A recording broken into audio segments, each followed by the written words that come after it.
Welcome, everyone, to the May 13th business meeting of the Grosse Ile Township Board of Trustees. Let's begin with the Pledge of Allegiance.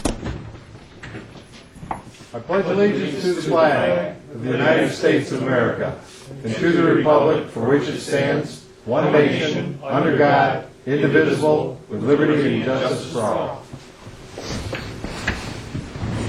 Okay, with that, I'll call the meeting to order at 7:35. Again, we finished another study session, but we hustled up here so that we could get this on time and I wouldn't get any more lectures. All right.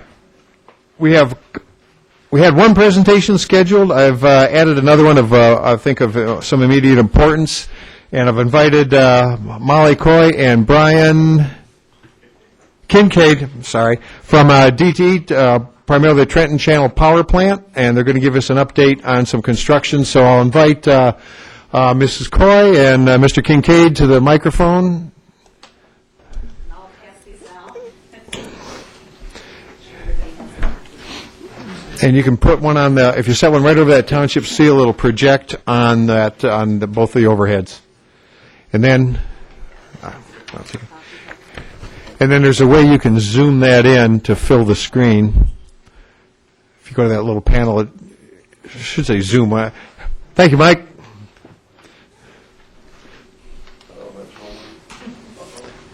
You're getting the hang of it, though. And Mike, help him raise the thing so there's microphone. I mean, he's about 9 feet tall, so he's going to have to get that microphone. That whole podium raises. Hey, you're ready to run the rest of the meeting. Now, Molly's going to have trouble. Oh, that's fine. Let me just take a moment just to say we're just, again, appreciate the opportunity to be here tonight, and just to give you a little update on some North Bridge repairs for the Trenton Channel Power Plant. And I'm pleased to have with us our plant manager here this evening, Brian Kincaid. And Brian's just going to walk you through just a little bit of the time frame and some of the work that we're planning to do.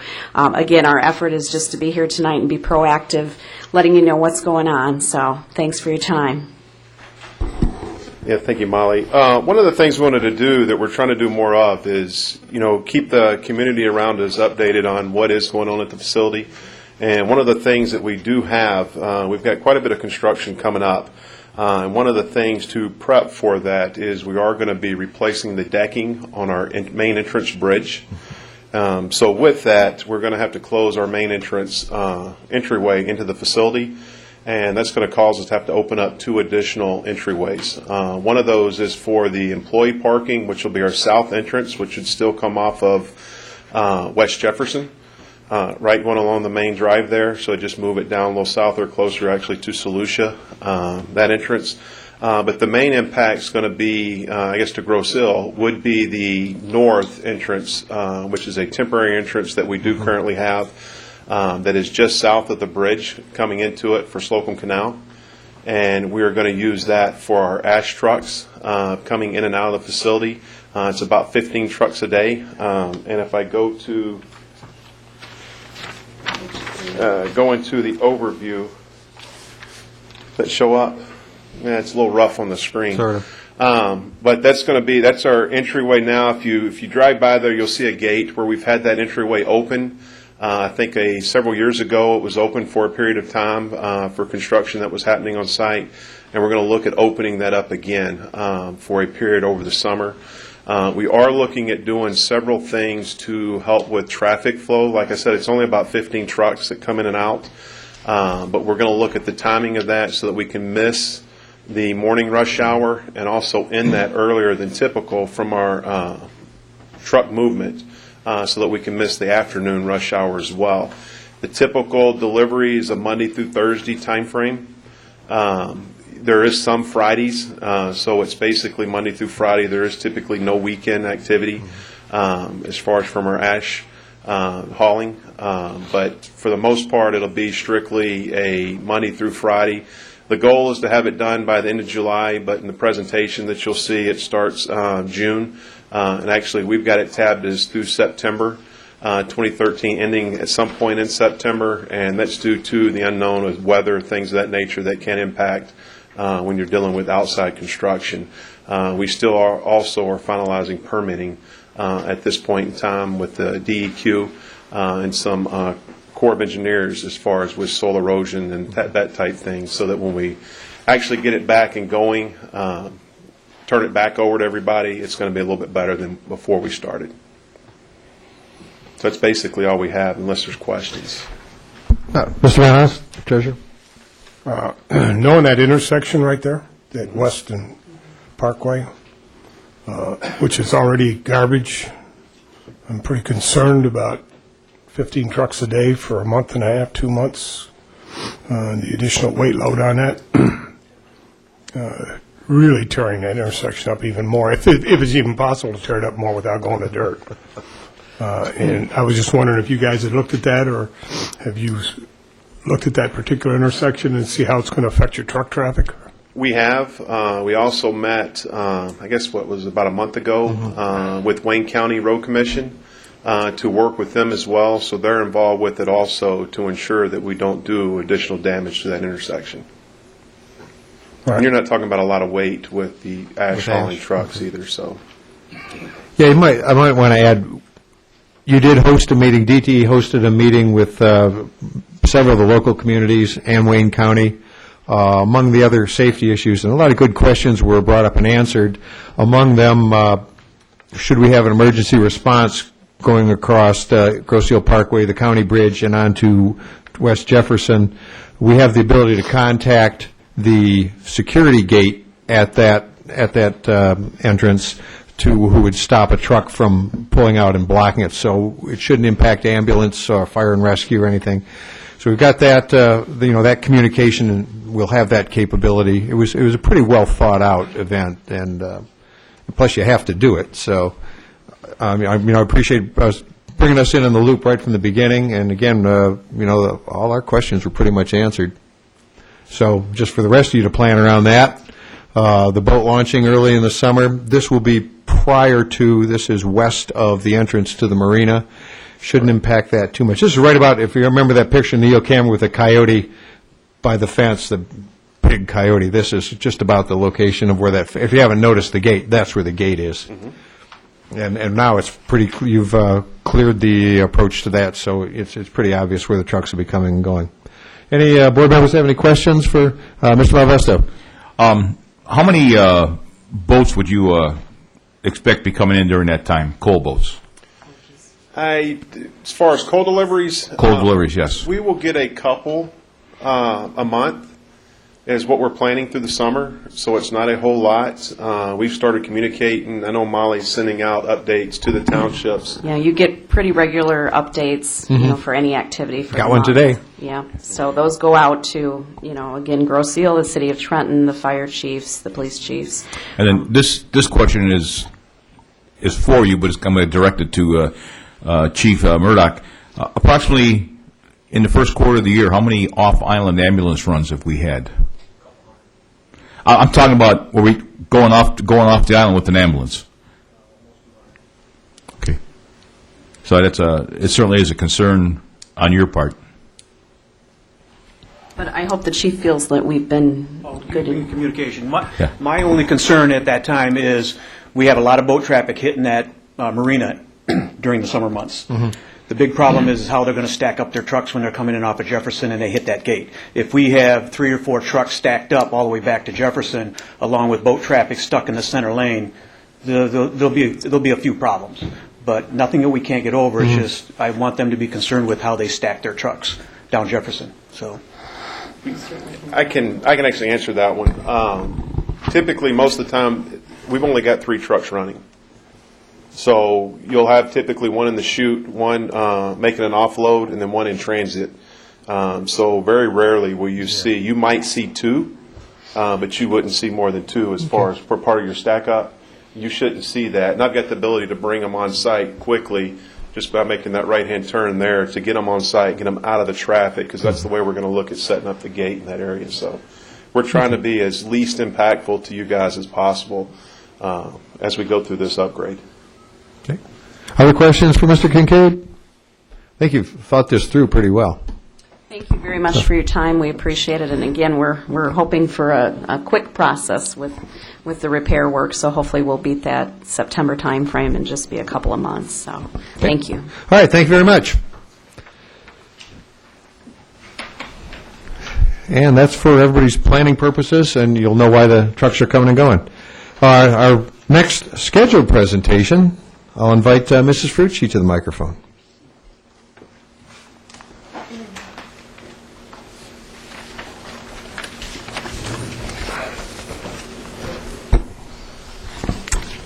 Good evening.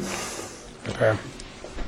I just wanted to start off with how I'm hoping you've noticed the entranceway to Grosse Seal off island, thanks to DTE Energy.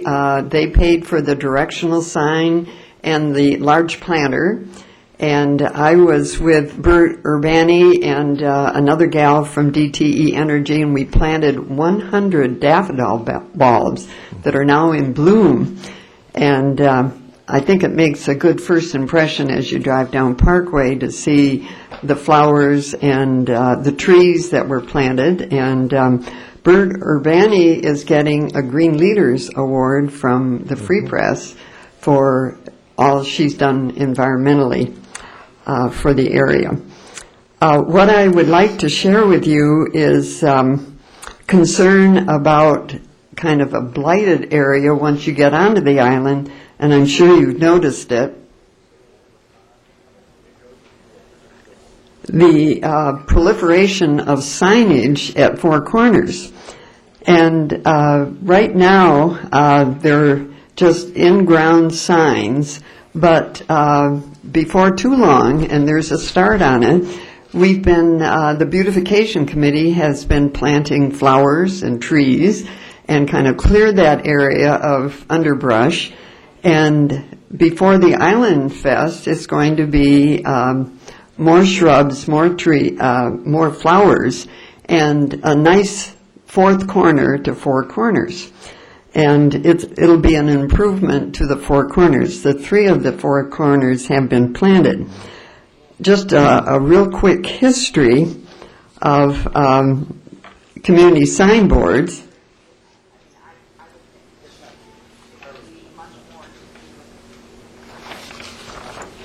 This is a project I've been working on and off for about 35 years. And it all started in 1977. The township planner called a bunch of us, the Island Beautification Committee, the senior citizens, and the garden club, and said, we want to put a signboard up at Four Corners that would handle the signs that are normally, up until then, just tacked on that telephone pole when it was wooden. Now it's metal. But it just used to be a hodgepodge of signs up and down that old telephone pole. And Worthington Woodworks was hired to put up this sign at Four Corners.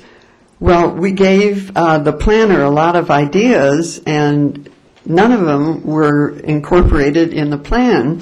We came up with a very small area to put a sign up, and you had to get a key to unlock it, and then people went right back to the old way of tacking their signs up and down the telephone pole. Eventually, the signboard was taken down, moved to the Township Hall when it was on Macomb Street, and then when the post office took over the Township Hall, and the Township Hall was moved temporarily at the Hangar 2, the sign went with it, and it disintegrated, and after 20 years, it was no more. So, what we are proposing is a community signboard which would look like this.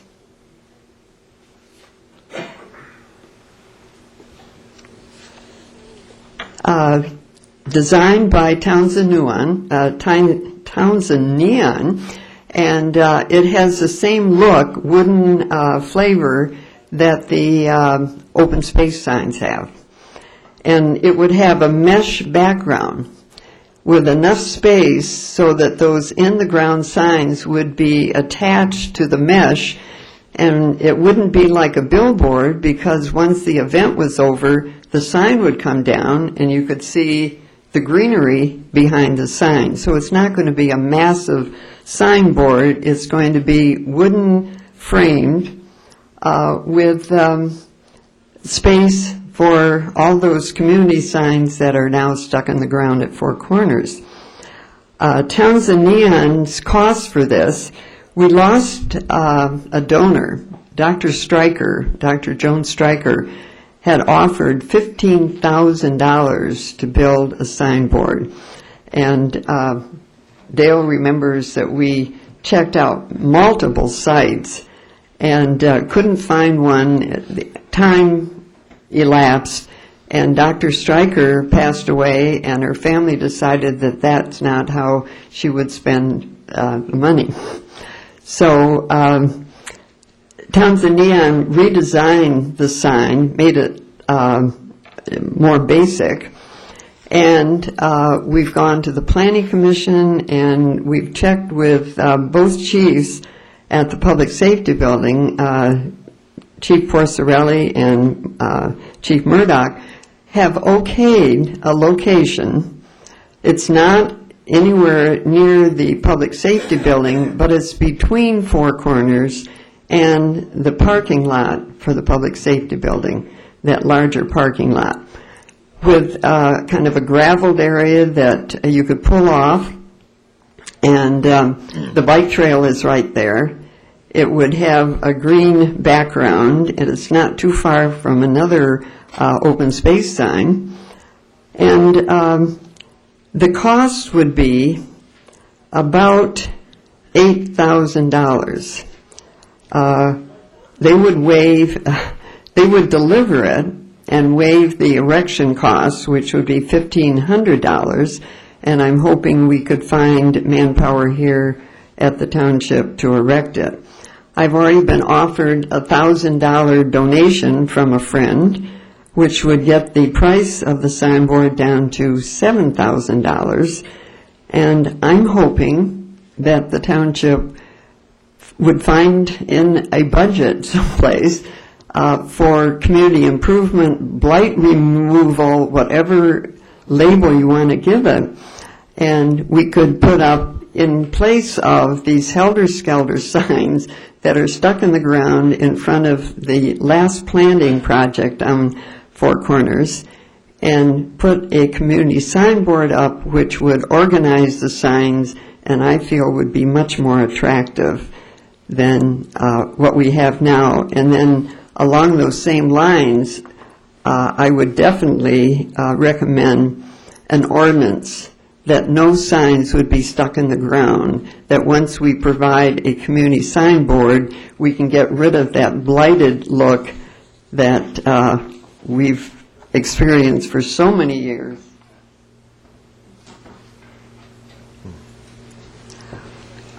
Of the helter-skelter signs at both entrances to Grosse Ile. And I think it would help coordinate event signs and give people a place that they can erect their sign, be noticed. It would not be right at the corner, but it would be very close to the corner. And I'd be happy to answer any questions. Well, I'll start out. I mean, we've talked about this again and again, and it's location, location, location. The reason all those signs are inserted on that corner, and it drives Mrs. Dingle nuts at Wayne County. She will stop, pull them out, and throw them in the trunk of her car and dispose of them.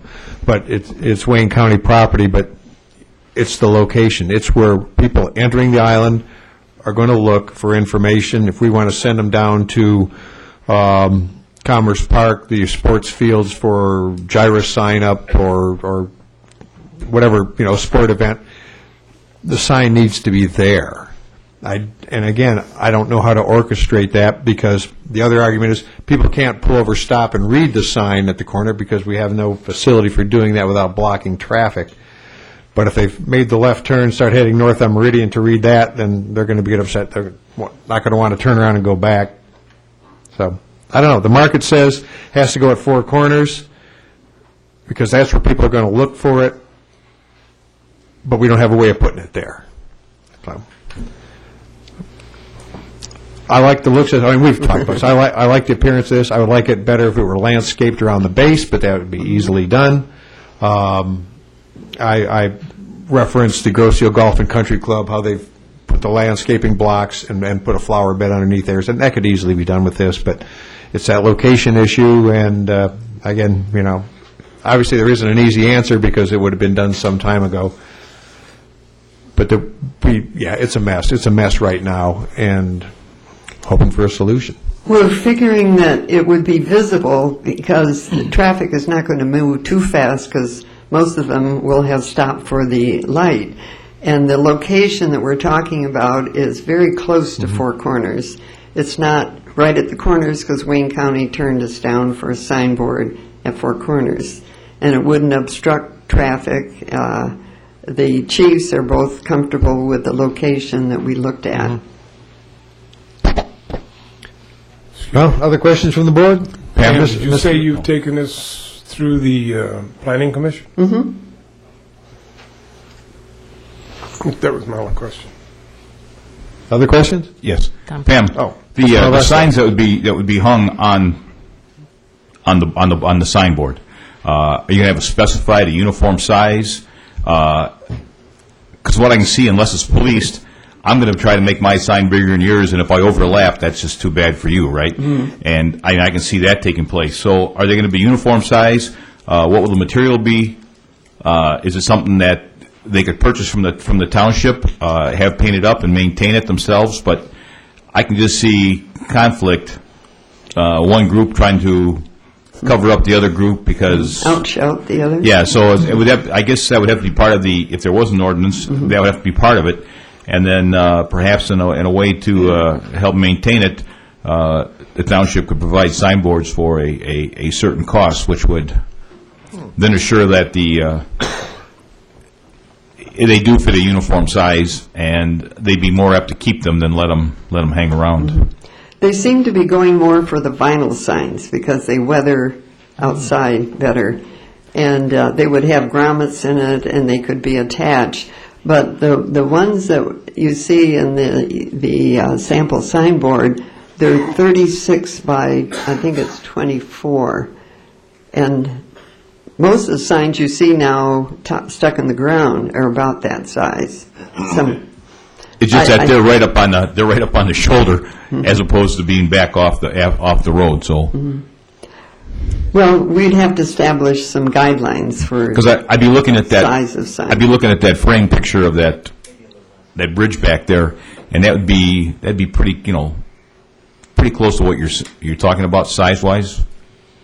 Maybe that's 18 by. Yeah, this would be 3 feet, 36 inches would be a yard, isn't it? Yeah. So that'd be like the two top signs, but the bottom signs would be slightly smaller. Mm-hmm. Okay. Pam, has any thought been given to how the signs would be affixed to this fixture? I see a height of 12 feet there. Mm-hmm. How do you get up to the top to put the sign on? And who does it? Small ladder, maybe. I picture, since there'll be mesh, some way of attaching, because the signs would have to have a grommet in them, and they could attach it with wire or rope or string. My point, though, is that somebody has to get up there physically and do that. Mm-hmm. And a 6-foot person on a 6 or 8-foot ladder. On a windy day in the rain, I'm seeing some concern on my part. It's got to be thought through. Pam? How badly do you want to get your sign up on top? Or down. Mr. Benning? If we have some guidelines, that's the whole thing, that's what they're going to go by. With nothing, they're going to do what they want. And then, again, if you have the guidelines, you got to enforce them. So it just has to be thought through. Have you reached out to the individual groups who already post signs there to get their maybe pitch on or thoughts about what they would maybe consider participating in? No, I haven't gone that far, but as I see it, it's part of the blight that we want to address, because looks tacky to see signs just kind of stuck in the ground. And you don't see them other communities. We happen to be unique on Grosse Ile that we've got 2 on and offs, and we kind of inundate both of those areas with signs to remind people of events. Wyandotte has a digital sign, but it's just along 4th Street. And Gibraltar has a digital sign also, but we have digital signs precluded in our sign ordinance, as I recall. Plus, I think they're a distraction to driving. So now, would we have this floodlit at night? No. Okay. The ones there now aren't, they're just backlit by the street light. So. Other questions for Mr. Frucci? No, am I? Eric? I know you put a lot of work into this for 40-some years now. And, Quite that. and I think I think something does need to be done with the signs there. I don't know if this is the right approach or not, but I do agree that something does need to be done. The question I have is the right commission to shepherd this? Would this be the beautification commission that would be able to take ownership in this and do the design review like Mr. Posiak said about having a 12-foot tall sign that you can't necessarily get to per se? Well, it's been on our agenda for the last couple of years. When we thought we had a donor, a generous donation from Dr. Stryker, we were moving forward, and Dale and I walked the streets of Macomb looking for property there that would be a good location for a signboard, and we just ran out of locations until we checked with the chiefs. They didn't want any sign near their building to block the view of the building or in and out of the traffic, but little ways down from the public safety building was fine with them for location. So we finally have a location, and now, since we lost our source of funding, we're hoping that we can find a source of getting the sign up, and so we can get rid of that corner that is kind of abused by multiple signs stuck in the ground. Okay. All right, to move this along, I like your presentation. Any other questions, comments from the board? Well, it'll be a topic of discussion. Mrs. Frucci, thank you so much. Thanks for listening. Good, nice to see you again. Okay, at this time, I will entertain additions and deletions to the agenda. And I know I've got my ad sheet. I've just got...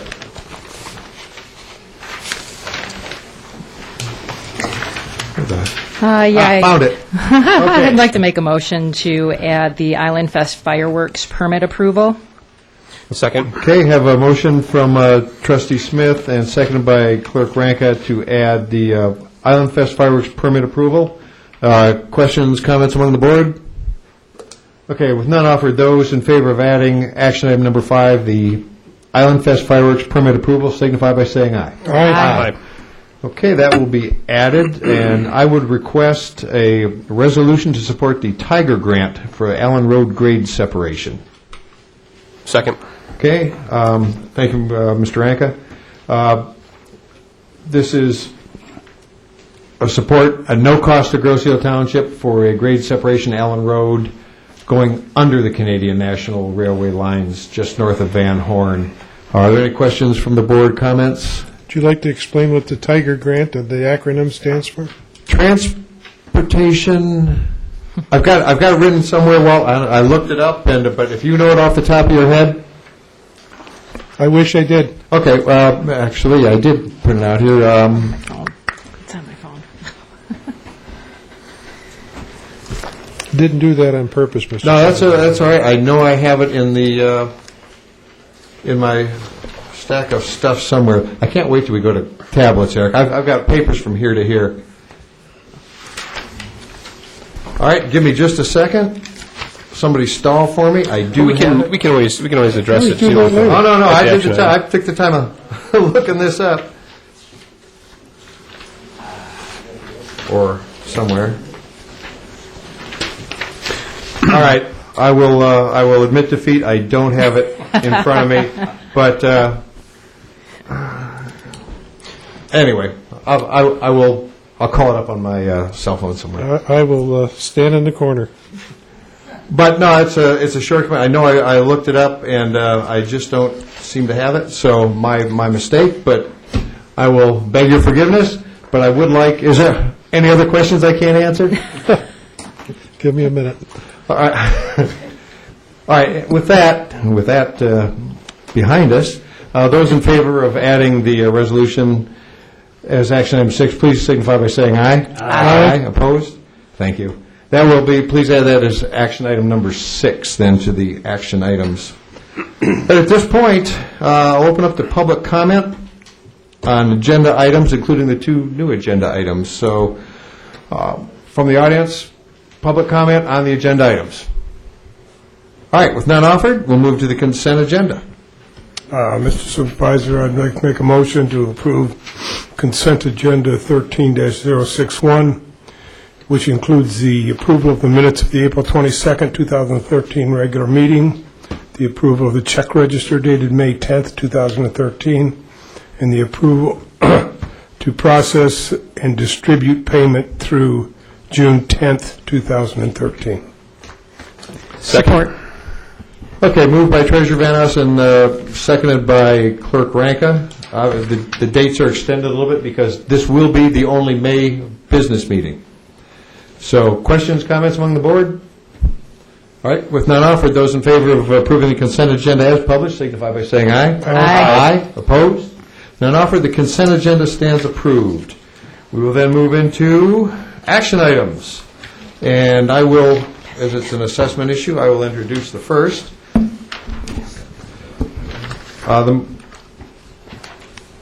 That's the tiger. Okay. That is it. Transportation investment generating economic recovery. Thank you, sir. Thank you. Okay, dodge that one. Okay, moving back to the action item number 1. The proposed action is acceptance of petitions for road improvements to Oak River Drive. It requires a resolution, and I'm looking for support. Second. Okay, I'm saying, what does it sound like? I'll give that one to Mr. Budney. There you go.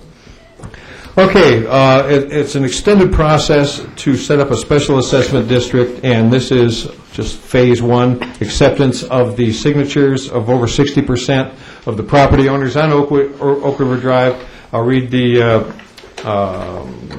resolution. Whereas petitions have been submitted by property owners for road improvements to the following local road, Oak River Drive, and whereas more than 60% of property owners have signed the petitions, and whereas the assessing officer has checked the attached positions for road improvements to Oak River Drive, now therefore, the petitions for road improvement to said roads are received by the Grosse Ile Township Board, and the supervisor's certificate pertaining thereto is placed on file as part of the meeting. Further, that the township engineer be authorized to proceed with the plans for the improvements, the location thereof, and an estimate of the cost shall be filed with the township clerk for public examination. That being the resolution and the background information, I'll read it as it was presented to me. The residents of Oak River Drive submitted petitions to the township signed by over 60%, I believe it was actually 80%, of the residents whose properties touch the road. Is their intent to ask the township assistant setting up a special assessment district to make improvements to Oak River Drive. Though Oak River Drive is a private road and not a county road, it is permissible to finance and charge the improvements to the road back to the residents affected through a special assessment district. A preliminary meeting with residents and township personnel was held on Tuesday, April 30th, 2013, to go over the special assessment process. The residents requested that the project move forward, and the first step is acceptance of the petitions by the township board. The signatures have been verified by the clerk's office, and property records verified by the assessor's office. On the special assessment district printout, the 3 columns, name/address, 2 yes, 3 no. Only the yes signatures were notarized and counted as these residents signed the petition. Discussion among the board on this. Again, this is just the very first steps in establishing a special assessment district, and the appropriate, well more than the minimum number of residents have appealed to the township to move this process along. And it is a lengthy process. Mr. Budney. I'd just like to say that, we have a group of residents here on Oak River who, their road is deteriorating, they want to do something about it, and they are the ones that are in fact doing something about it. This is just a tool to help them do it. I think it's favorable and commendable that they take this action. Okay, thank you, Mr. Buddy. Other comments, questions from the board? All right, with none offered, those in favor of approving the resolution to accept the petitions from the residents of Oak River Drive, the resolution as read, please signify by saying aye. Aye. Opposed? None offered? Well, congratulations. The first step for improvements of Oak River Drive have been completed. And move to action item number 2. Mr. Treasurer. I'd like to make the recommendation to resolve by the Township Board of Trustees that there be levied on the taxable value of said township property for the year 2012 for the tax billing period of summer 2012, a tax of .45 mils on taxable value thereof, said value being $557,682,883. Okay, moved by Treasurer Van Oss to assign the levy. Support. Okay, seconded by Trustee Budney. And actually, the millage is 4.5 mils. And against the value, the township property value of $557,682,883, up significantly the last couple of years. Other questions, comments from the board?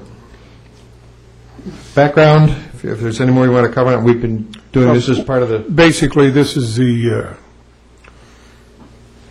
payment for the bond issue that was issued for the SES program, which is a sewer rehab program, back in 2002. Based on the current taxable values, the current millage rate required to pay off this debt is 4.5 mils. Other questions, comments from the board? This is the cost we have of returning clean water to the environment. One of the many costs, unfortunately, but this is a voted millage. So, a debt millage.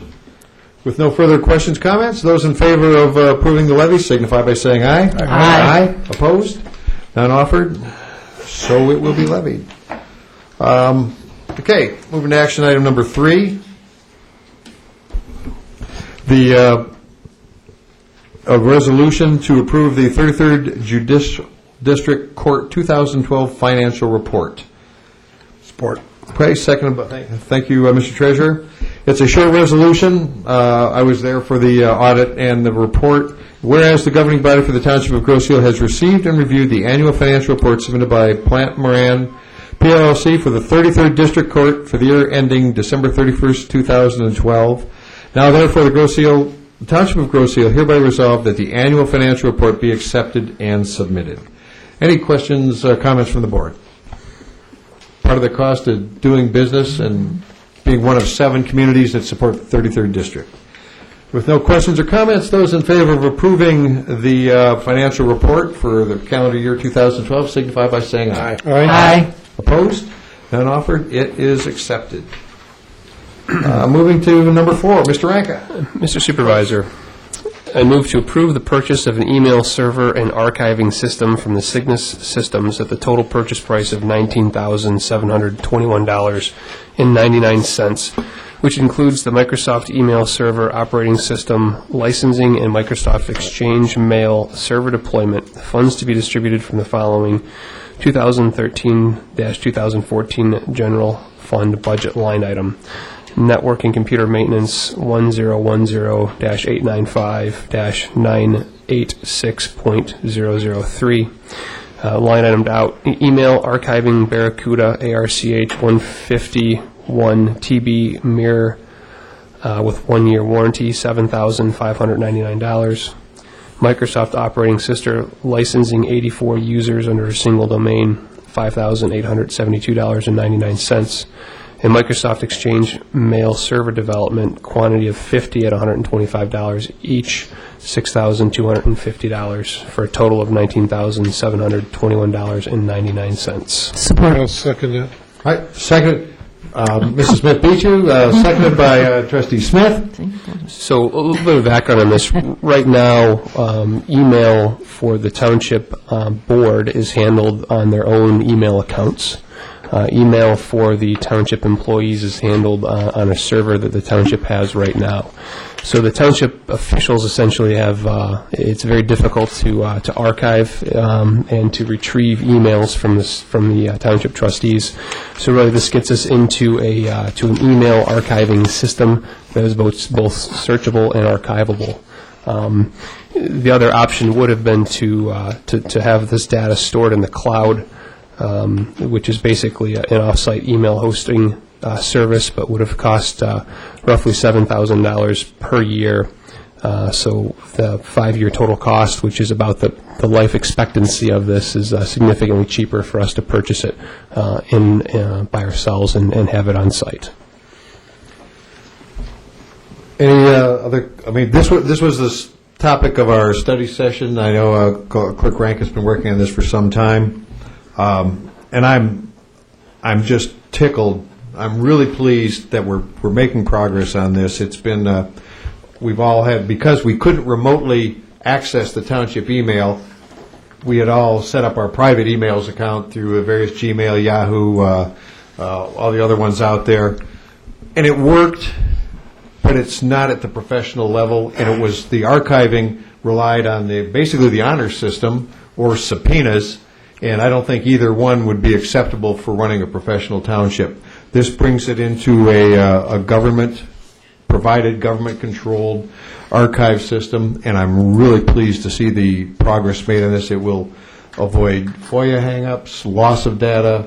I'm just really pleased to see the progress on this. Anyway, again, this was the topic of our study session. Many of us have been looking at this for months, or in my case, years. Other comments from the board? Questions or comments? Just excited. It's going to be good. It's moving in the right direction. Again, it's where we need to be. With no other questions or comments from the board, it is a large expenditure. The cost comparisons with 2.5 years or so, was that about where we estimated for the cost curves crossed? Yeah, right around 2 years, and the life expectancy should be closer to 5+ years. So it makes sense in the long run for us to purchase this and have the heavy equipment on site. So with no other questions, those in favor of approving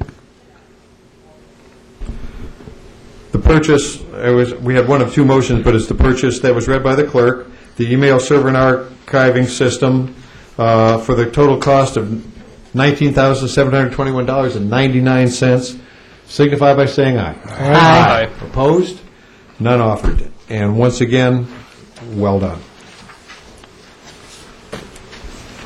Action item number 5, Mrs. Smith. All right. I'd like to make a motion based on the recommendation of the Grosse-Ile Township Fire Marshal to grant a fireworks permit to Ace Pyro LLC to provide a public fireworks display on Saturday, June 1st, 2013, or Sunday, June 2nd, 2013, in the event of rain. Second. Okay, seconded by Clerk Ranka. Some background, please. Essentially, this is something that the fire department requires of our vendor, so I don't know if there's anything really else to say. It's just kind of a safeguard. Okay, other it's a lot of something. Mr. Treasurer, did you? Yeah, I just question, Ann, have you run the insurance requirements or insurance for this through our insurance company? Are they satisfied with this? Yes. Good. All right, one more time on your microphone. I'm sorry. Yes, all the insurance has been looked at. Okay. And Ace Pyro they've shot for the last 2 years? Correct. We've been very happy with the shows. Yep, very satisfied. Other questions, comments from the board? right, with none offered, those in favor of approving, the Grosse Ile Township grant the fireworks permit to Ace Pyro LLC for Island Fest, signify by saying aye. Aye. Opposed? None offered, and be advised, it is Saturday night for the shoot, not Friday night. There were some questions about that, so Saturday night with a rain backup of Sunday night. Okay, now that we know what a Tiger Grant is, I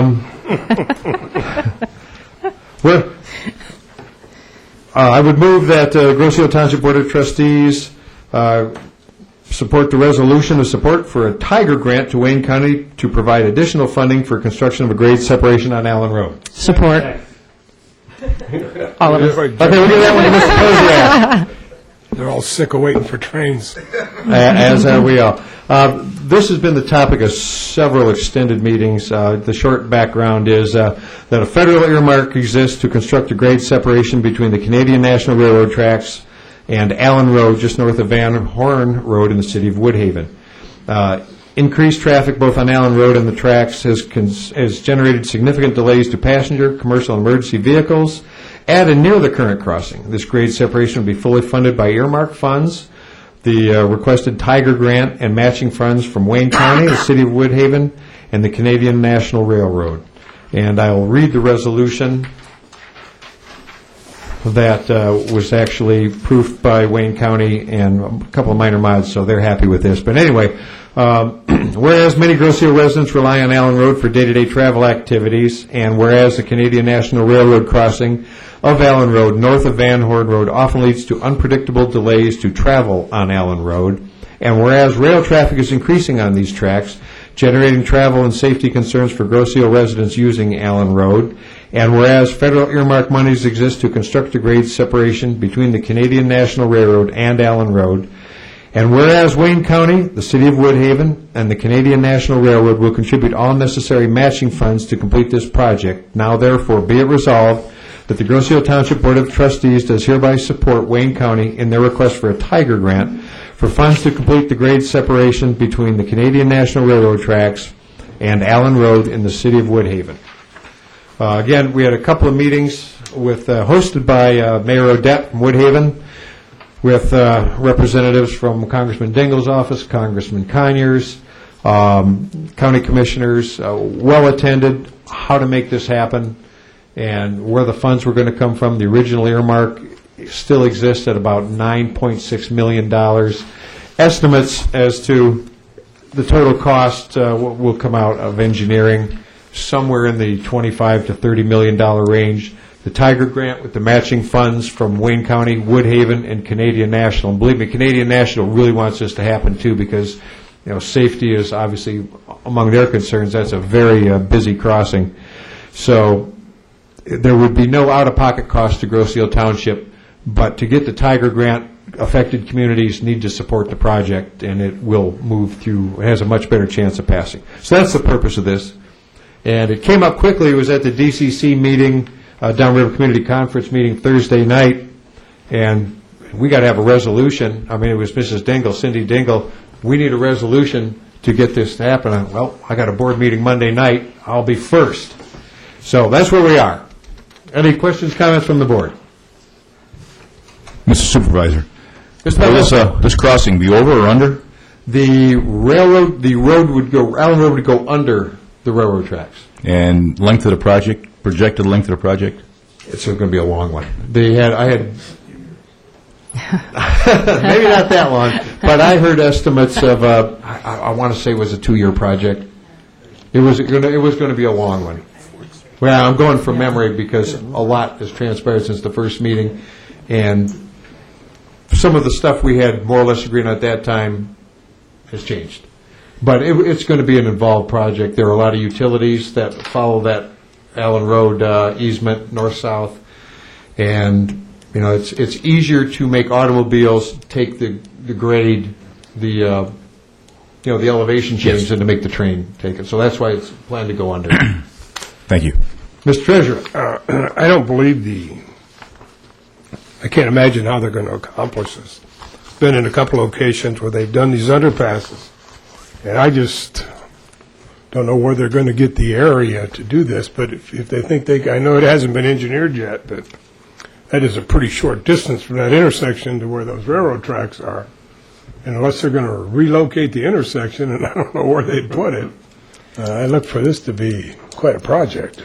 Again, I'm not the engineering firm. They've said they can do it. They may be raising the tracks somewhat. I don't know. I don't know all the ins and outs. They may be relocating the tracks slightly. I don't know, but they said it's feasible.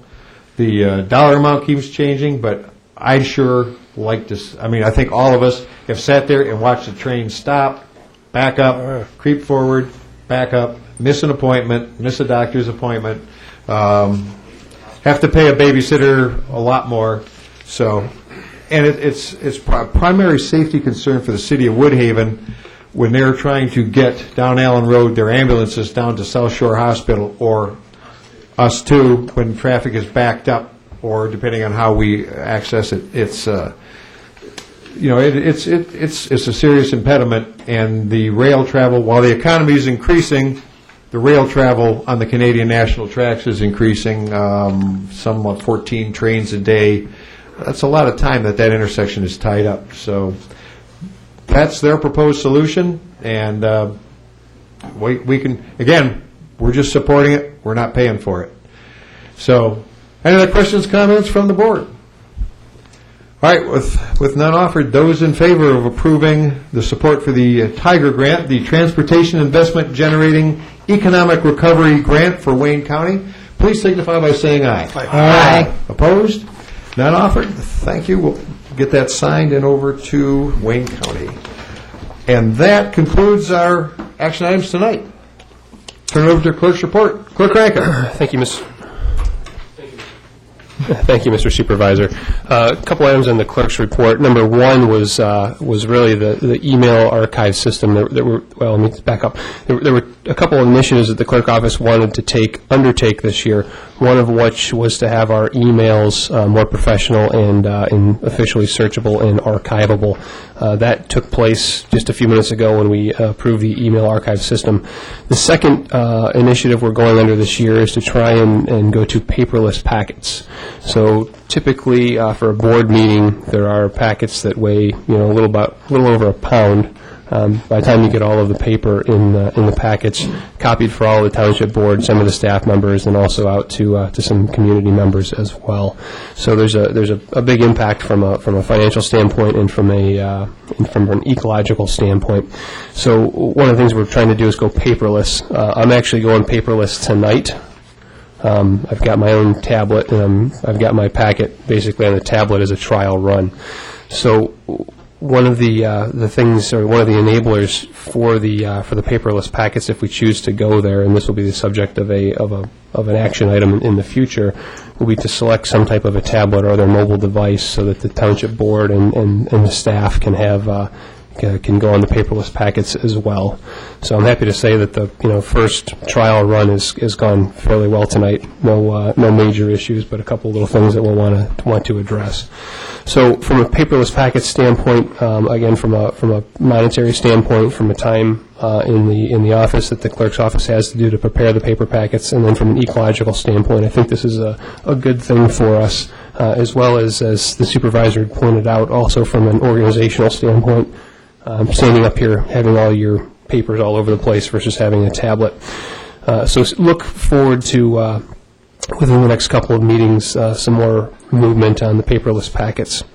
From a liaison standpoint, from the Police Commission, happy to report that on Tuesday, April 9th, the Grosso Police Commission, upon the recommendation of Chief Joseph S. Porcerelli, confirmed the removal of Julie Cordes, the Animal Control Officer, from probationary status as of April 1st, 2013. So that's good news for Julie and for the department. The way it works is any new employee to the department is automatically on a one-year probationary status. So her 1 year is over, and she passed with flying colors, so we're very glad that she's off of her status. And that's it for the clerk's report tonight. All right, thank you, Clerk Ranka. Mr. Treasurer. Thank you, Mr. Supervisor. For the month of March, Grosse Ile Township had a total of $13,533,809 invested in various accounts. A copy of the investment report is available at the township offices, which gives you a total breakdown of all the funds and what accounts are invested in. Those accounts have generated an interest income of $4,681 at an average interest rate of 0.21%. That's getting better. There used to be a 0.00 on that. The finance office is working on compiling data for this fiscal year's upcoming annual audit, which will make Ann and everybody in the finance department pretty busy. 2013 dog tags are available at the treasurer's office. Dog park passes are also available there. And the Commerce Park Commission is going to meet on Monday, May 20th, if anybody would like to sit in. And that's all I have. Okay, thank you, Mr. Treasurer. We'll move on to, trustee reports. Mr. Buddy. Thank you, Mr. Supervisor. First, I'd like to say it's good to be back under the lights here. Much better than being ill. We have a DPS meeting tomorrow and our ZBA meeting the fourth Tuesday, which I believe is the 28th. I, as usual, encourage everybody to come out. Whether it's to those meetings or some other meetings, get involved in your community, see how it runs. And that's about it, although I did find, as I was recuperating and reading things, Newsweek comes out with America's Best High Schools. Mm-hmm. And they rank the 2,000 best high schools in the country. Groseal was ranked 998th, so we made the top 1,000. And I think that's just one more reason that makes this such a great community. Thank you, Mr. Buddy. That is, again, good news. So thank the teachers, thank the school board, thank the staff, but mostly, in my opinion, thank the parents. Because without parents involved, you can't throw enough money at a school system. So anyway, congratulations to the schools. Mrs. Smith. Okay, well, welcome back, Jim. I've missed you. Read an interesting article in a magazine the other day, the local magazine, and the title of it's Downriver Rescue Connection Brings Animal-Related Topics to TV. And this is actually quite cool because the Downriver Rescue Connection is a new local TV show about rescued pets. The purpose of the show is to educate the public on animal-related topics, promote rescues and shelters from the Downriver and southeastern Michigan area, and to highlight local adoptable pets. So the show is called Basil's Buddies and is hosted and filmed right here at the Wyandotte Cable Studios, and is available for viewing on Channel 15 or Wyandotte Cable. And they ask if you know of a group or pets or anything like that that are available for adoption. So I'm going to give this to Julie Cordes, and hopefully we can get some of our pets over there and get those folks or those kittens and puppies adopted. Island Fest is coming up, so that's exciting. Friday, May 31st, we've got the Children's Choir, Dance Groseal, and Hype Syndicate, which is a DJ-infused band revolution, basically, a.k.a. top 40 music, so that should be fun. Saturday, June 1st, GI Jazzapalooza. We also have Eddie O, and in the evening, there is the fireworks, as well as the DR5 band, which is Detroit Rock's radio's past 5 decades. So that'll be interesting. And then Sunday, A&R Music, and then Howlin' Mercy. And then, obviously, if it rains on Saturday evening, then the Sunday night will be the makeup for the fireworks. The next meeting is this coming Wednesday. As far as the Communications Commission, our last meeting was canceled, unfortunately. But I wanted to ask a question as far as clarification for myself, as far as how do commission and committee meetings get canceled? Is there any, so Dale, I don't know if you have something, or Sharon, Deputy Clerk, or anybody up here has, because I just want to know myself, how is the process of a cancellation meeting? When I became aware of that, I was a little concerned myself. To my knowledge, our Chapter 67, we operate by Robert's rules. We when we schedule, at least for the Board of Trustees, our meeting schedule becomes a hard document, and we can, obviously, if there's an emergency, Right. you would not have the meeting, but otherwise, we have to, as a board, vote to postpone or cancel a meeting at a public meeting. So I couldn't arbitrarily just say, it's not going my way, we're going to cancel the meeting, and I'll take my chances. Of course, we have specific statutes that how we, in my absence, how it would happen, how it would be run, or we have to assure we have a quorum. But all our commissions and committees have to have a quorum. Their meeting schedule is published, and I would think the same rules or similar to it would apply. I think the vice chairman, we have a chair and a vice chair at every commission, and the vice chair would automatically take over. Slightly different than the Board of Trustees, because by statute, the clerk allows the board to vote on somebody to replace, act in my stead, but to arbitrarily, I don't know what the reasoning was, to arbitrarily cancel a meeting, I don't think that, Well, that's that's acceptable. neither here nor there. But anyway, I just wanted for clarification for myself. And then also, you mentioned the vice chair. That's one thing we do not have on that Okay. particular commission. Would you recommend that we get a vice chair in place then? It's in the general, Chapter 67, the general rules for all commissions and committees. So right. vice chair and a secretary. I should try to make a comment. I've sat on commissions for a lot longer than I even care to think about.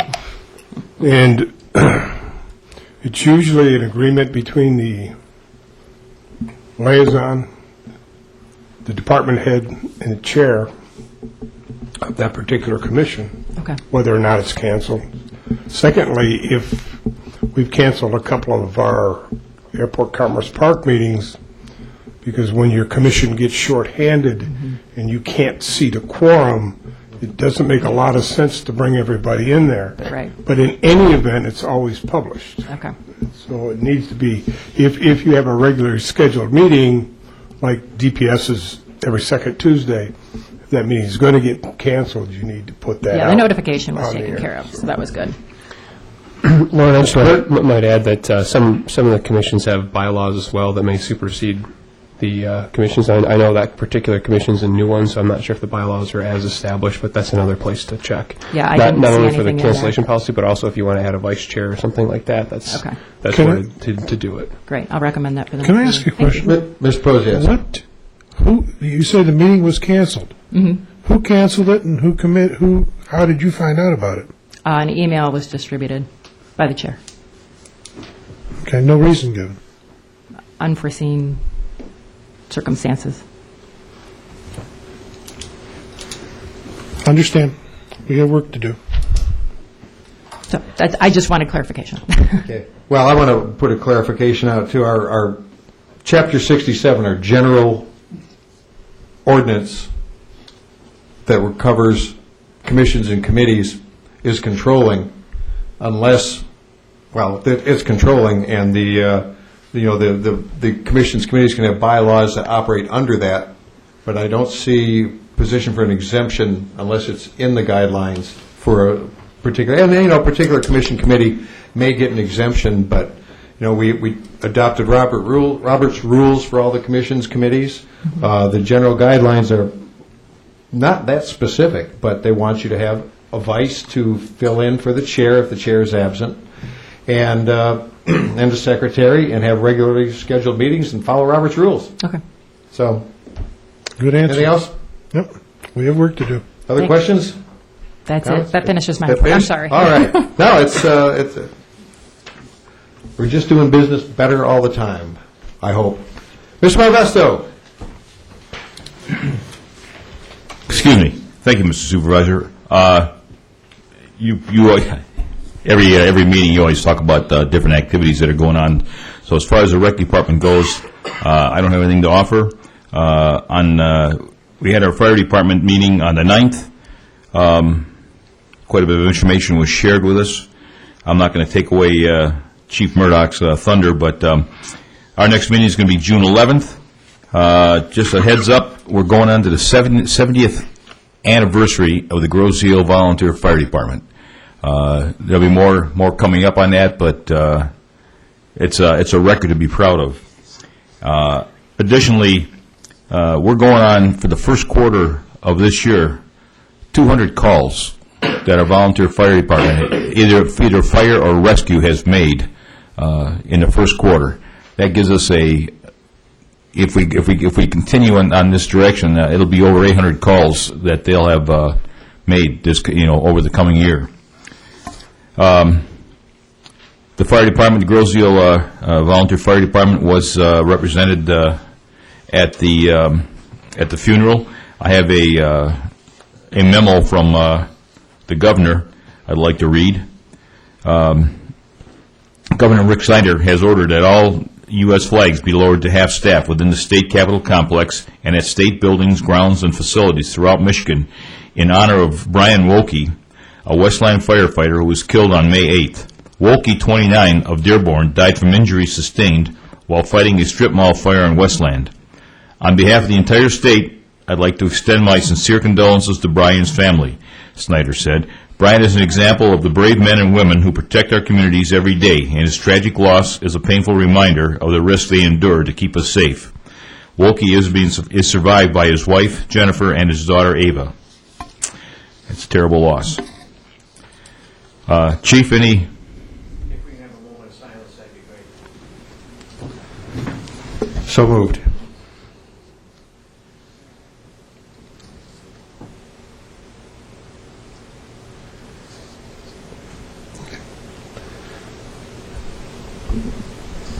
Thanks for those thoughts, everyone. It's that is a dangerous business, and I thought about that funeral, and going back to my fighter pilot days, most of those are closed casket affairs. So, dangerous line of work. Mr. Posiask, I did not mean to skip over you. I used to torture Mr. Kantz that way. I figured it's your turn. So. Well, I figure you're punishing me for my question earlier. So this will be Tales from the Tiger. Next Tuesday, we have a bike path meeting, and before that bike path meeting, we have an exciting event. Everyone who can hear me is invited to a groundbreaking. We're going to have a groundbreaking ceremony for Grosse Ile's Horse Mill bike path. This is where it happens. We're going to put shovels in the dirt and get it started. It's going to be Tuesday, May 21st at 6:30 p.m.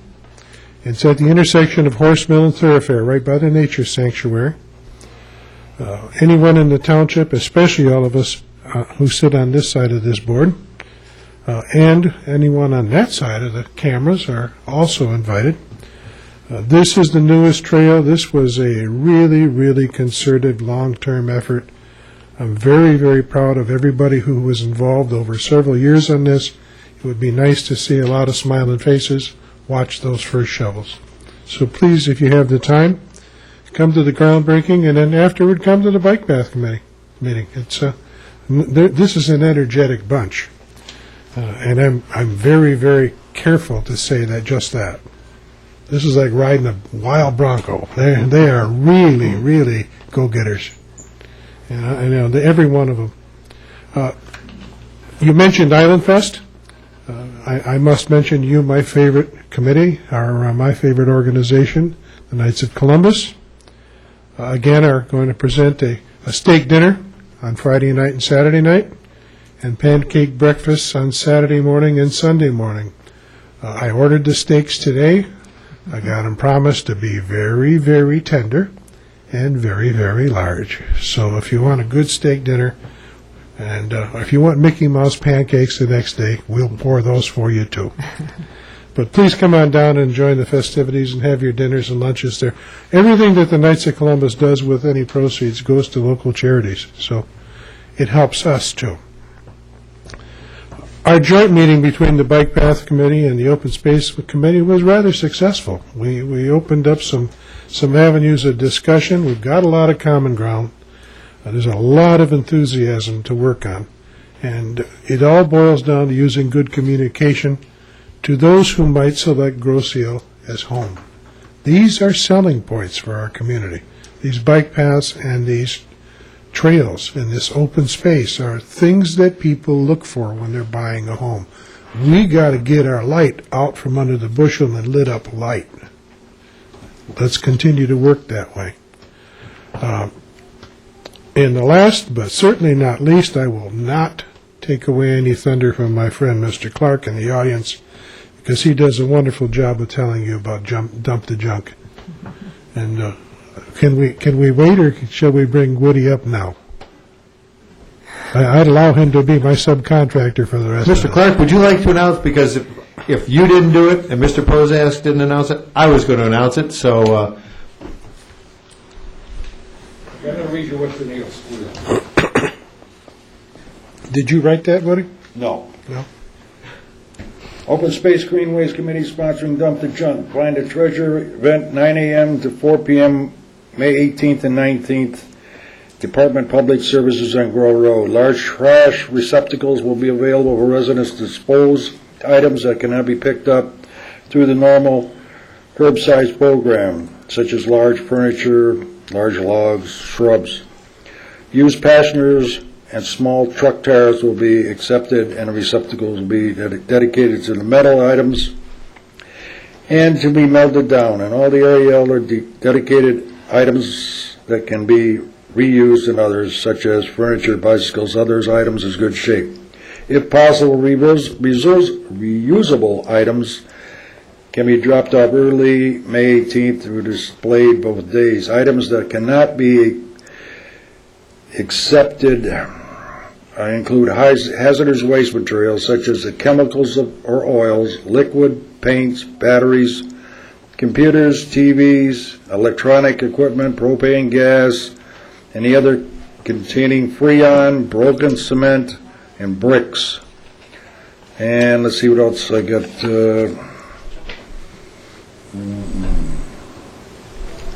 Yeah, and they bring the treasures that you want to deliver, and other people will pick them up. Woody is going to be very diplomatic and walk away and let me read the rest of this. Okay. Thank you, Mr. Clark. We are looking for volunteers to help us staff the event for about 4 hours at one of the periods listed below. This is, by the way, an open invitation to the Township Board of Trustees and the Township Business Manager. All right, and you're in there too. So this we have 4 times: 9 to noon, 12 to 4, 9 to noon, and 12 to 4, both Saturday and Sunday. This year, we would like to have the trustees join us as volunteers. They want to see us get our hands dirty, guys. In this way, you will have a first-time opportunity to see how popular this event is. We'll get a chance to meet and greet residents.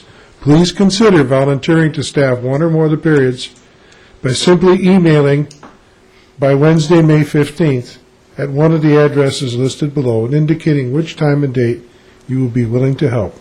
Woody Clark, ASDIPWC @gmail.com, or Cliff St. Pierre at Clifford.Pierre@Huawei.com. Better do Clifford, because my computer's done. Is that intentional? Did you unplug that thing again? Send it to up there, well, you know. Okay, thank you, Woody. Seriously, we would like to see some of our folks up there. And bring your junk. You may find things you'd like there. Thank you. That's all my report. Okay, thank you, Mr. Pozias. Thank you, Mr. Clark. All right, I've been busy. The perils of having 3 weeks between board meetings. I get a little behind, and I'll try to get caught up tonight. First, administrative stuff. Township offices will be closed Monday, May 27th, 2013, and on Memorial Day. Also, the reason we're only having one board meeting this month. Other odds and ends. Herb Fest will be this Saturday, May 18th. It's going to be a busy weekend at Centennial Farms, sponsored by the Grosse-Ile Herb Society. Herb plants, perennials, heirloom tomatoes, baked goods, herbal spices, and condiments will be among the items for sale at this year's Herb Fest. This sale features local produce, specialty farm market vendors for shoppers. Children's garden crafts and storytelling will be included, as well as activities at the horse and animal shelters. Sale will be held from 9 a.m. to 2 p.m. That's this Saturday. Additionally, for you growing folks. Perennial Exchange, the Grosse Ile Garden Club will hold its annual perennial exchange May 18th at the Veteran of Foreign Wars Post 7310. Participants can swap each plant they bring for a new one. Plants should be brought in clean containers with the drain holes covered to prevent drips, and with the name of the plant attached. The doors open at 8:30, exchange bell rings at 9:30. Coffee and a snack will be served. Let's see, going on more nature stuff. Birds at the Bay, take a walk with the members of the Grosse Ile Nature and Land Conservancy at 9 a.m. May 18th to look for resident birds and spring migrants. Visitors should bring binoculars and field guides to the Gibraltar Bay unit of the Detroit River International Wildlife Refuge and Airport Nature area on East River near Grow Road. It's East River south of Grow Road. You'll see the parking areas marked. And bird watchers, I didn't know how popular that sport was, and interesting stuff. Celebrating educators. The Grosse Ile Educational Foundation will host a celebration of educators dinner dance May 18th at the Grosse Ile Golf and Country Club. The evening is dedicated to those in the classrooms, community who inspire, educate, teach, tutor, coach, minister, or mentor all learners on Grosse Ile. Tickets are $75 and available at all Grosse Ile schools or online at, all one word, gieducationalfoundation.org.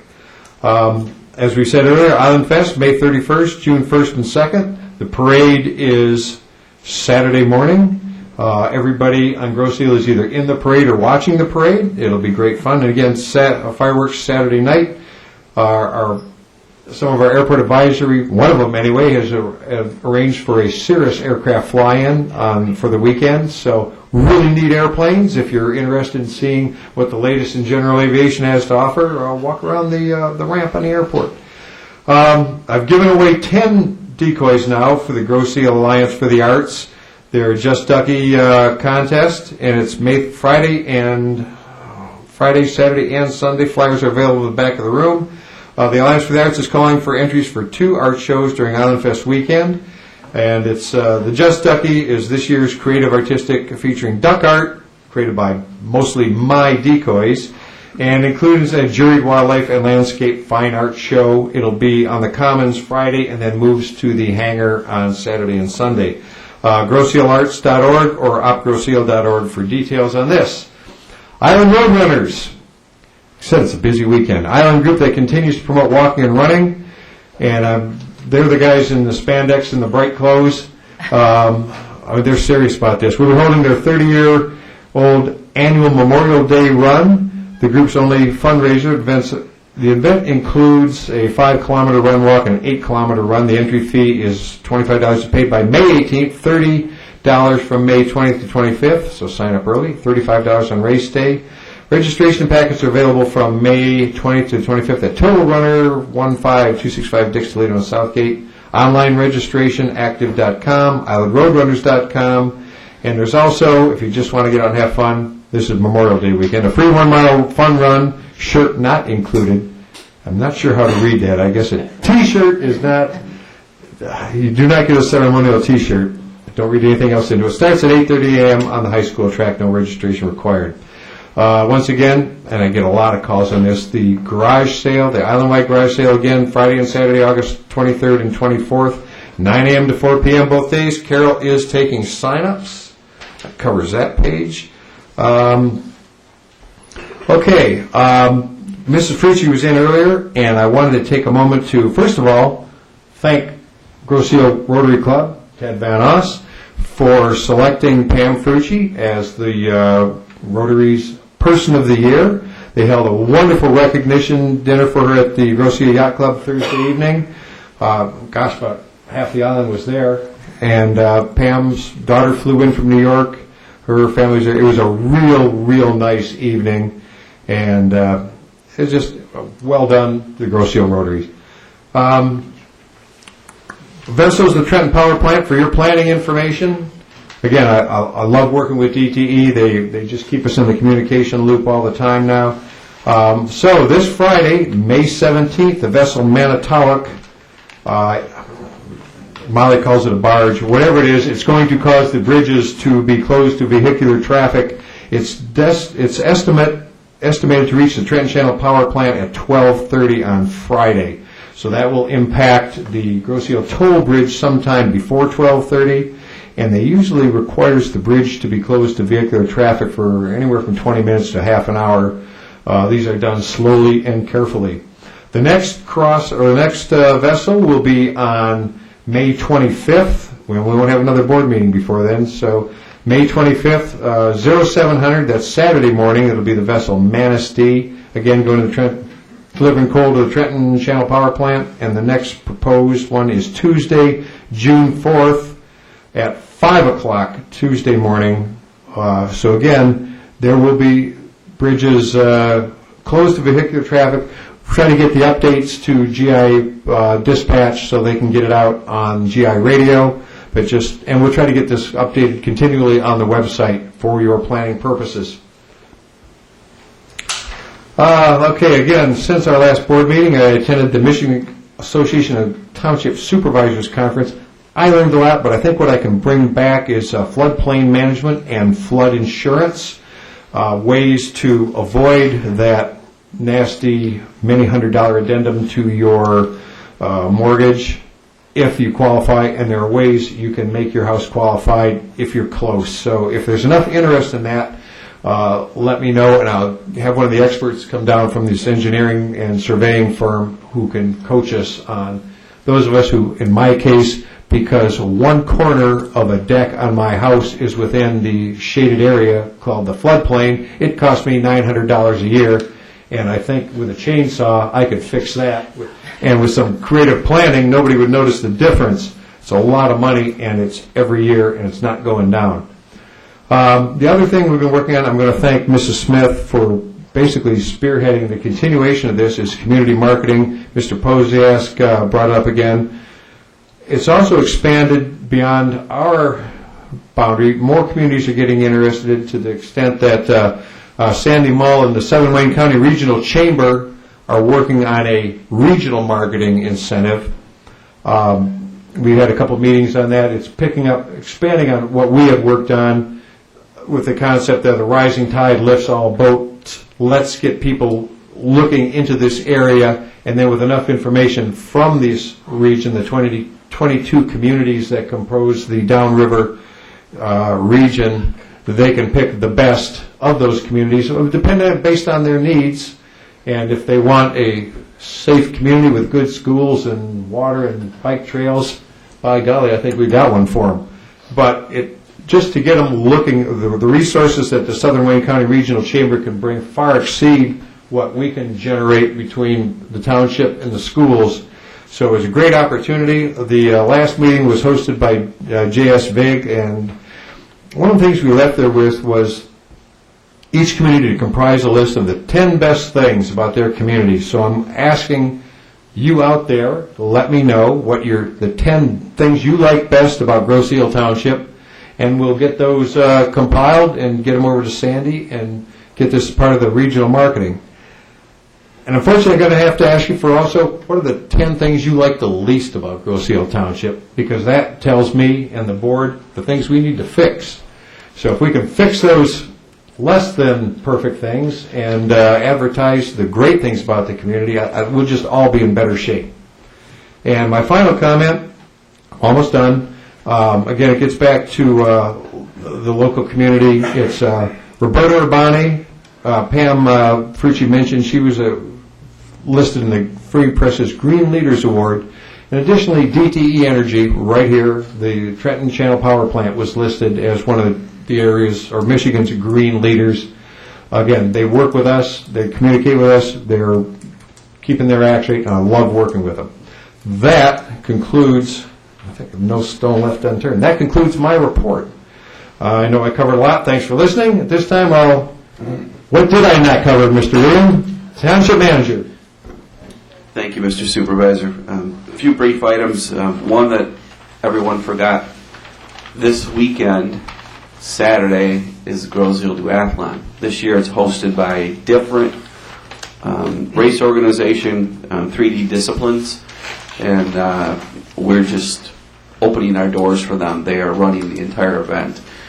So that'll be There will be people on and about the island between 8 and 11 a.m. And if you're interested or want information or details or registration information, it's 3ddiscipline.com. With the weather breaking and everyone wanting to get outside, it's a great time to hit Water's Edge Golf Course. If you remember, Tim Rudy made a comment last meeting about golf is so weather dependent and how the Water's Edge revenues have been kind of balancing, if you will. But give it a try if you haven't, because this is what that facility is partially about. It's also about swimming pools and boating, but it's more than just those three things. It's also a giant recreation complex. So there's volleyball. We're working on the actual inline skating facility and things of that nature. So get out and give the golf course a try if you haven't. It's very important. We talked about Island Fest. We talked about the Dump the Junk, and what was mentioned in both of those comments were volunteers. And that's what helps make the Island Fest definitely a success, the community involvement, but it's staffed by volunteers. So if anyone is interested in volunteering, please do so, and you can sign up online. Just hit the Island Fest link, and there's a volunteer section, or contact Township Recreation Department. I think there's 140 volunteers on committees and commissions in this community. Maybe that's one of the 10 great things you could list, but we still can't do these events without special assistance and additional help. So please come out. And last item, no legal fees, Mr. Clark. Thank you. Hey, thank you, Mr. William. I guess I meant to bring this up also, the Grosse-Ile Volunteer Firefighters, their fundraiser. You mentioned Water's Edge, and it spurred my memory. June 8th, their golf outing fundraiser. We'll have it on the website. If I gave you details from memory, I would mess it up, but it's 9 holes. It's at Water's Edge. It's a lot of fun. Meet your firefighters, meet your neighbors, hack away at golf.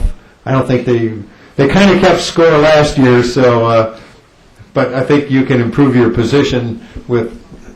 Anyway, it was a lot of fun. They're going to have the steak roast again afterwards, which was worth playing lousy golf with me for, just for the steak roast. So that's available. That's June 8th. And at this point, I have talked enough. I will turn it over to public comment. So, you know the rules, and Mr. Horvath has raised his hand. He also, so I'm going to invite you to the microphone, Ernie.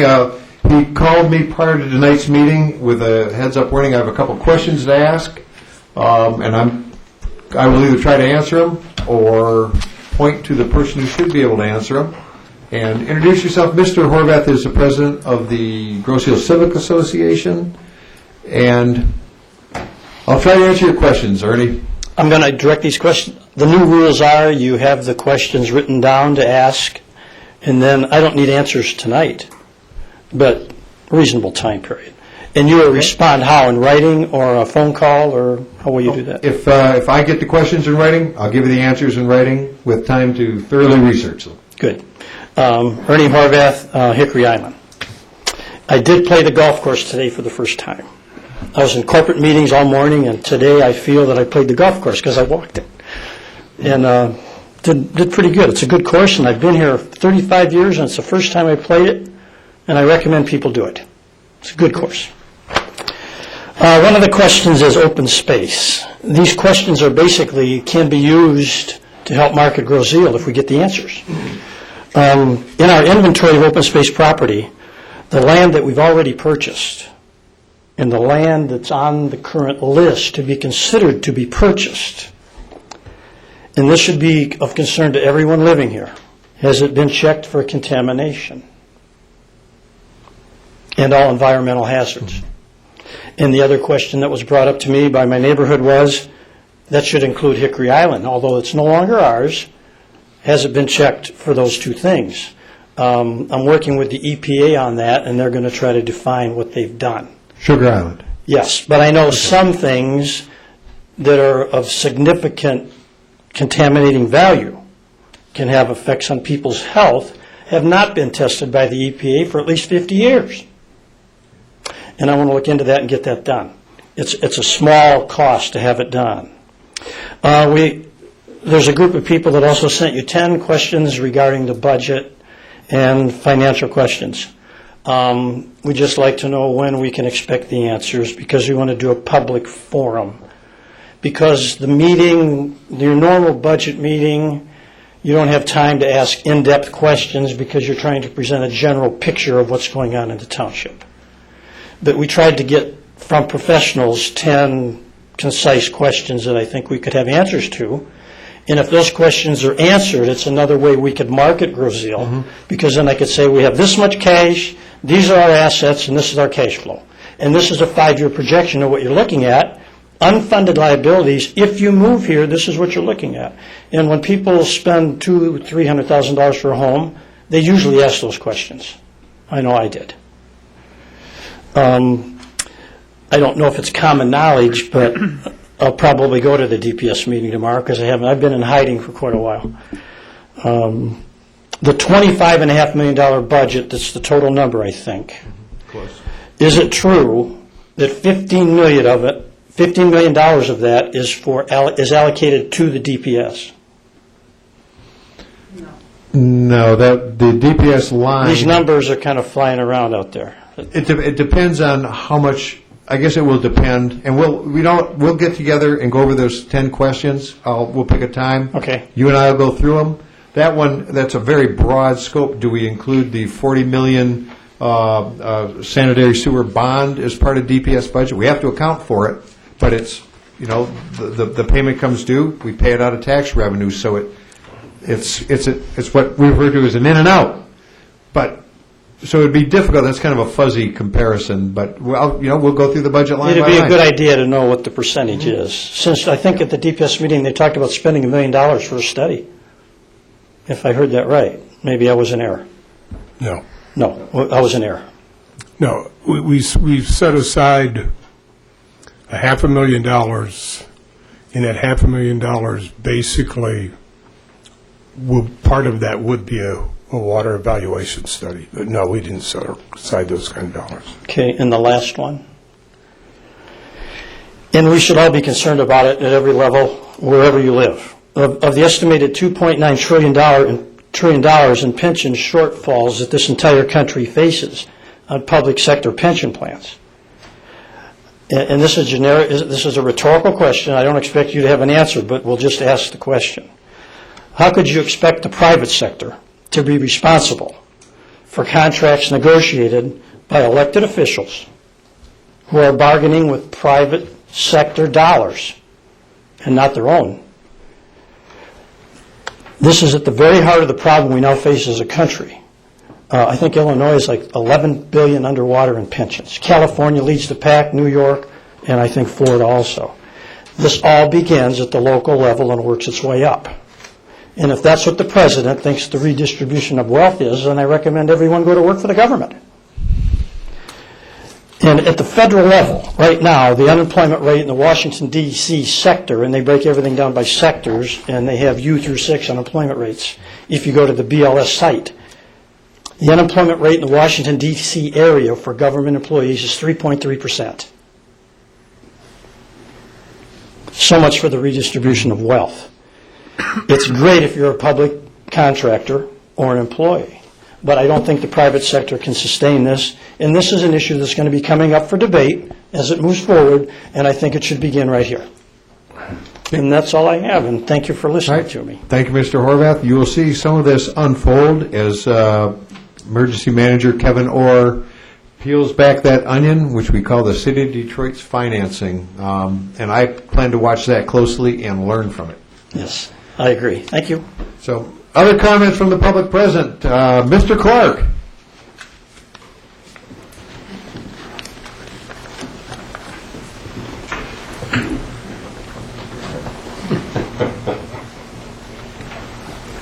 Woody Clark, Park Lane. Okay, you talked about blight. You've been talking about blight, and it's getting nowhere. When is it going to happen? Well, I think I have a board of trustees that's ready to go forward on this. We've got, Well, we've heard this before, you know. When is it coming? Tomorrow? Next week? I think it's, well, we'll have to consider a spring cleaning on Grosse Seal. I want to move forward with it. We're going to work on it. Okay, We'll work on it. I can't say it's going to be tomorrow. I can't say it's going to be next week. Because some of this stuff's been sitting there for a long time. I hope it goes, but, you know, you got some big items out there that sitting in front of houses that are huge. Okay, is Julie Corliss part-time or full-time? Full-time. She went to full-time. I'm pretty sure she is, yeah, she is full-time. Okay. You had 200 calls from the fire department. What percentage of the fire was the fire and what percent was rescue? 75-25. 75 what? 75-25. Mostly rescue. Mostly rescue. Okay, that doesn't change much because that's every week, okay, or every year. Okay, now you talked about the boats coming down the harbor, down the line. Can you put the notices on those orange posters in front of, like on Parkway, going over the bridge, when they would tell them when the bridge is going to be down? Can you put them up on those signs? All we have is an estimate. That could be off by somewhere between 45 minutes to 12 or 13 hours. Oh, jeez. Okay. So, you know, that's the best information I have right now, and they're good about updating us, but the updates may come on the half-hour basis. When they're coming down the pike, you should be able to know then. Well, we'll know when they swing the toll bridge, we'll know that the county bridge isn't far behind, but that may be the best we know. Okay, well, I'm just curious. Thank you. Okay, thank you, Mr. Clark. Other comments from the public present? I had one thing to add for Woody's comment. Well, approach the mic and enlighten everyone. This, again, is in the marketing of this township. I've been here about 36 years, and it went by like a flash. I enjoyed every minute of it. According to Greg Carmazon, there are 300 empty homes on this island due to aging people. And I talked to the Edison people in the hall. They said, one of your problems here is you have an aging population. And when the person leaves the home and goes in the nursing home, that leaves this home empty.